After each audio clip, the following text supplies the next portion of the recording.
My fellow Nigerians, as your future president, it is very important that I react to the political assassination of Charlie Kirk, a prominent American youth leader and Christian and conservative activist, on September 10, 2025. First, I extend heartfelt condolences to his wife, Erika, their two kids, his parents, his Turning Point USA family, and the wider conservative movement in America, including President Trump, Vice President Vance, and all the millions of people, especially young people, he inspired in America and around the world. My address is necessary because of Charlie's impact on and relevance to Nigeria and Africa as a whole. On this, I'll cite Lekan Olayinka, a Nigerian public speaker.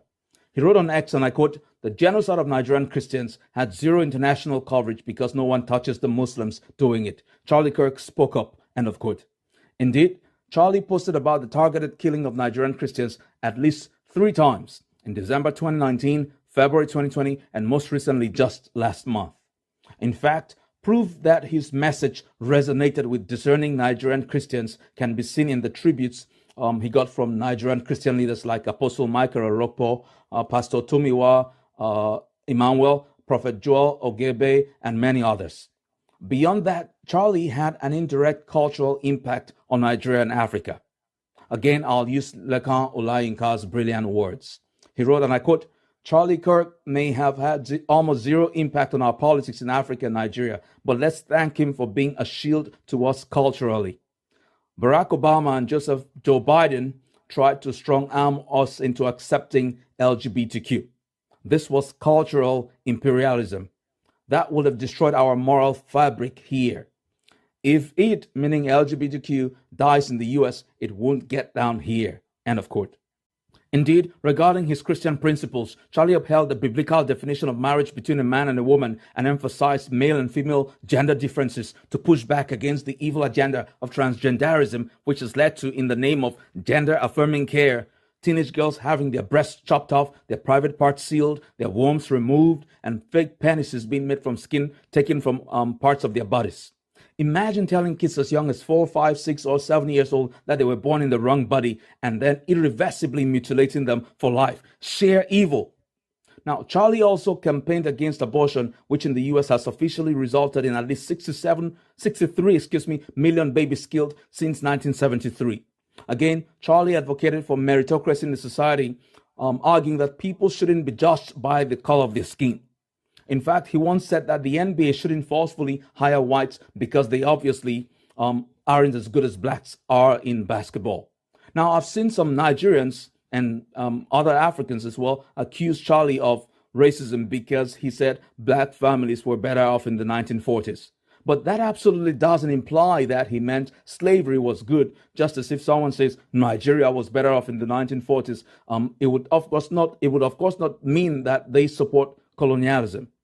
Likewise, when Charlie said, I quote, "If I saw a black pilot, I'll assume they are unqualified," end of quote, he was, of course, talking about DEI, diversity, equality, and inclusion, which actually undermines the worth of black pilots and other black professionals by implying that they didn't get their positions through merit. And again, that's precisely why Charlie advocated for a merit-based society. Similarly, a few days before Charlie's assassination, he was accused of racism by Van Jones, a black political analyst and former Obama administration official, and Abby Phillip, a black host on CNN, the pro-Democrat platform where some of you unfortunately get your news from. They faulted Charlie for saying that the black career criminal who fatally stabbed a 23-year-old white Ukrainian girl and refugee, Irina Zarutska, on a light rail train in Charlotte, North Carolina, did so out of racism. But Charlie was right, because, of course, soon afterwards, videos from the train showed the black guy saying, "I got that white girl," obviously revealing racism as his motive for killing her. But back to the blacks being better off in the 1940s, which many Nigerians and Africans are using to justify their uninformed and false racism accusation of Charlie. It's important to note a few things. First, in the referenced debate, which lasted for over an hour, many people only saw 1 or 2 clips from that segment and took it out of context. Charlie acknowledged that although slavery had been abolished about 75 years prior to the 1940s, evil segregation laws still existed. Second, He pointed out that black families were more stable then because, of course, most black children grew up in two-parent families as opposed to today's situation wherein about half of black children in the U.S. Are raised by single moms. Such a breakdown of the family unit in black communities is absolutely a major reason why a large number of U.S. prison inmates are black from fatherless homes. Third, Charlie talked about safety. In 2022, for example, of the about 13,000 black homicide victims in the U.S., about 87% was at the hands of other blacks, including 76% by people they knew. Charlie Kirk was amazing and effective. I watched several of his debates and commentaries. I read hundreds of his posts, which greatly educated me and so many others around the world about the actual state of affairs in the United States. As a lover of knowledge and courage myself, I was greatly impressed by Charlie's eloquence, intellect, logic, and courage. Simply put, Charlie was a human encyclopedia on Christian issues and their intersection with American politics and world affairs, which is why he never shied away from respectful debate. He had many interactions and sparring sessions with young people on university campuses across America. Explaining why, on February 8, 2023, he said, and I quote, "We record all of it," meaning his interactions with debaters, "and put on the internet so people can see these ideas collide. When people stop talking, that's when you get violence," end of quote. Now, during such interactions, Charlie also used his strong Christian faith to provide moral clarity to young people. He went to the UK and debated forcefully at the Oxford Union on very topical issues. Please watch those debates if you haven't. Indeed, Charlie changed young hearts and minds on many policy issues. In 2023, for example, Democrats had men aged 18 to 29 by 26 points.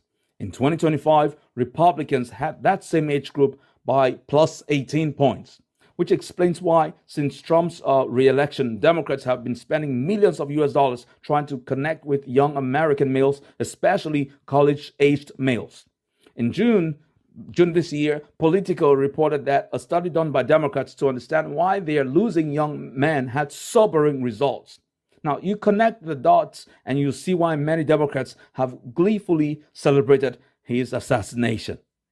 But more importantly, to prevent something similar from happening, America must do more to protect politically exposed persons, especially Republicans, and particularly when they are out addressing groups of people.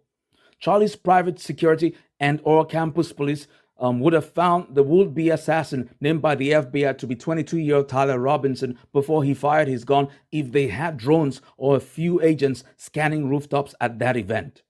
Henceforth, I hope top conservative or Republican politicians and opinion leaders will beef up their security and pay particular attention to rooftops around open spaces for obvious reasons. Now, indeed, President Trump's first would-be assassin last year also fired from a rooftop. The stakes are too high for the US and for the world.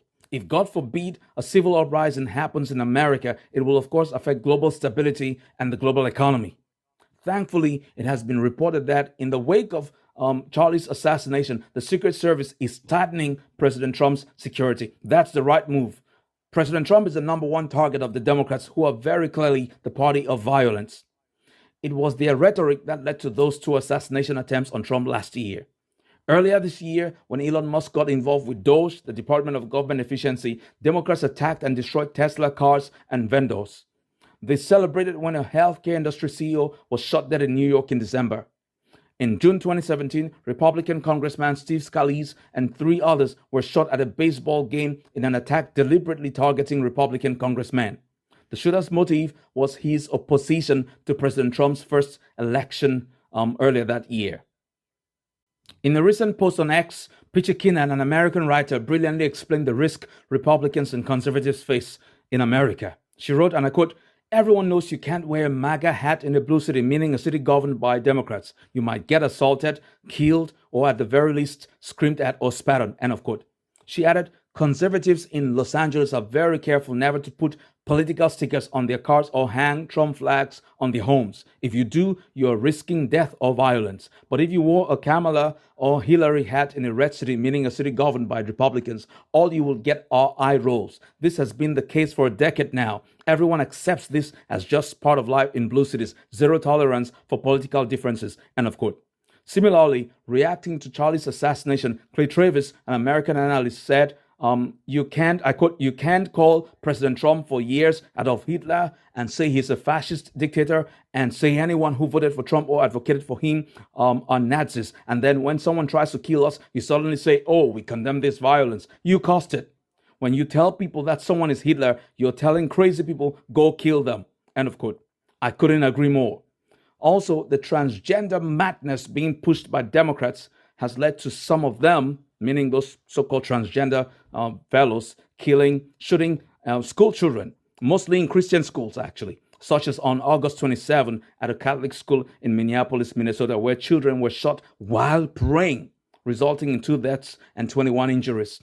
And in Nashville, Tennessee, on March 27, 2023, at a Presbyterian primary school where 3 9-year-olds and 3 adults were killed. If you sow madness, you reap madness. As earlier mentioned, it's good that Tyler Robinson, Charlie's assassin, has been caught and is now in custody. He should deservingly get the death penalty ASAP, preferably by way of the electric chair. Thankfully, the state of Utah, where he assassinated Charlie, allows the death penalty. And clearly, from the FBI's assessments of Robinson's motives, he killed Charlie just because he didn't like his pro-Republican and conservative views.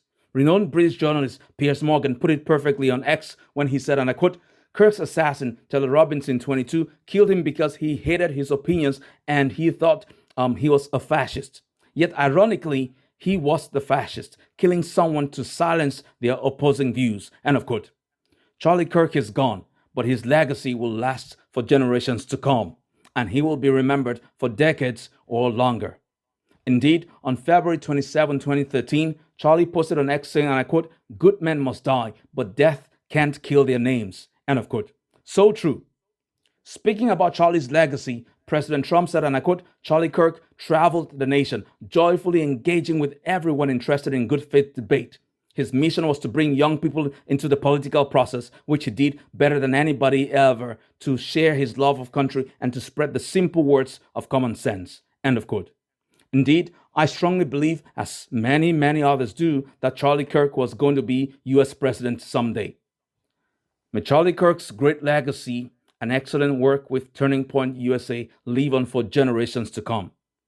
Charlie recently said, and I quote, I want to be remembered for courage and for my faith.